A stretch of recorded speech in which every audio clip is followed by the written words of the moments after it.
Welcome back to the Ultimate Cleveland Sports Show. Mike, Cavs and Grizz tonight. I never predict losses. This one worries me. Yeah, they're going for 16 in a row. No Donovan Mitchell. He is listed as out with groin soreness for the second consecutive game. And it's a little bit of a bummer because the last time Donovan Mitchell played the Memphis Grizzlies, he got into it with Desmond Bane.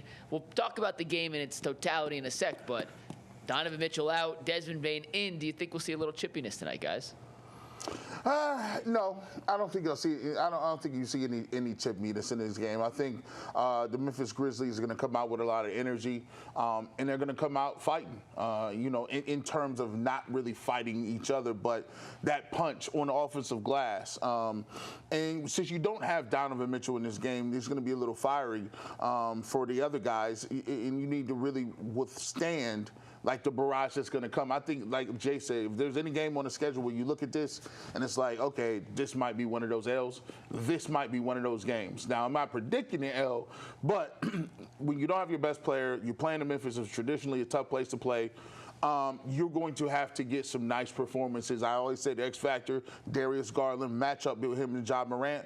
Ja's going to be aggressive. He's going to look to get to the basket and get a couple of dunks to get the crowd into it. I'll be surprised and I'll be pleasantly surprised if the Cavs can come out here, control pace, and actually, control it in Memphis. Yeah, I don't know that necessarily it'll be carryover. It's been a couple of weeks since that happened.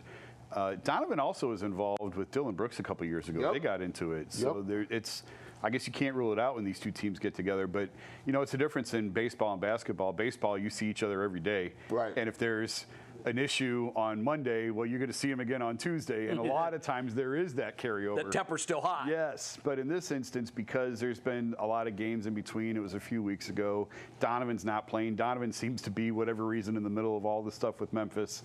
We'll probably be okay. Yeah, I agree with that. It's kind of hard to predict that.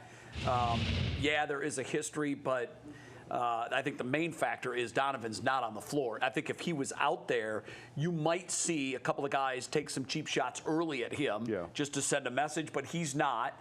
And I don't think it was malicious enough to where either team felt like, oh, even though we've slept on this for 6 weeks or whatever it's been, we're going to get our revenge tonight. Yeah. I don't think it raises to that level. So I do think it's going to be a hard-fought game. I think Memphis is looking at this as, oh, the bear is wounded. Mm-hmm. Let's take him down while they've got their best player on the bench. So that, I think, will perhaps elevate Cleveland's level a little bit because they're going to have to match the intensity. I think it's going to be a great game. I expect it to come down to the final couple of minutes.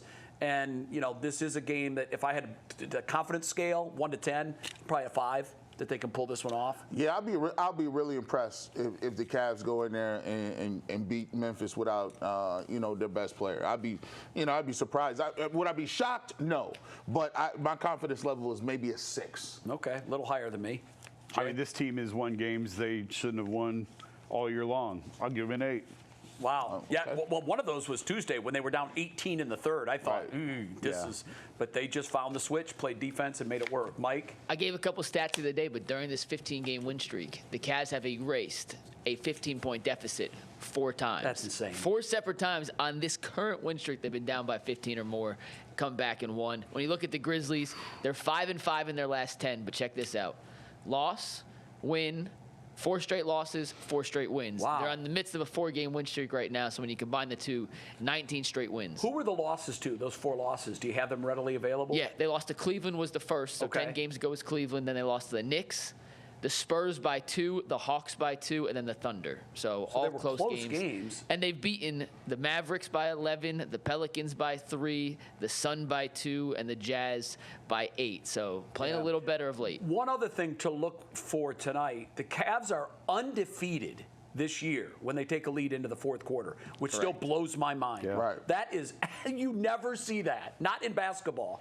And we'll see tonight if that trend can continue. They got Mariano Rivera on the mound when he gets to the fourth It's like, if you don't beat them the first 3, you are not going to beat them. And that's a testament to Kenny Atkinson getting them to play hard when it matters most.